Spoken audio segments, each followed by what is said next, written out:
നല്ലോണം അങ്ങോട്ട് ഉഴപ്പിച്ച് നോക്കാം. പക്ഷെ പിന്നെ ഒരു കാര്യം, കല്ലൊക്കെ വന്ന് ഞാൻ മലയെടുത്ത് കല്ല് വെച്ചു. ഇതൊക്കെ നമുക്ക് പോറ്റി എടുത്തോണ്ടാ സ്റ്റാർട്ട്. നമ്മളാദ്യം മലക്ക് ഇവിടെ പക്ഷേ ചെടിയാണ് നമ്മൾ മരമായിട്ട് കിടക്കുന്നത്. നമുക്കാദ്യം മറ്റേ പക്ഷേ ചെടി നമുക്ക് എടുക്കാം. ഒറ്റ പക്ഷേ നമുക്ക് ഇതാണ് ഒറ്റ പക്ഷി. ഞാൻ ചെറുതായിട്ടൊന്ന് പിച്ചി. അത് ദയവ് ചെയ്ത് ലൈക്ക് ചെയ്ത് സന്തോഷം.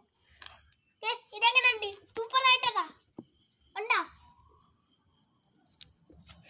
ഞാൻ ഉണ്ടാക്കി ഇഷ്ടമായെങ്കിൽ ലൈക്ക് ചെയ്ത് സബ്സ്ക്രൈബ് ചെയ്യാൻ. പിന്നെ ദയവായി ലൈക്ക് ഒന്ന് ചെയ്യണം.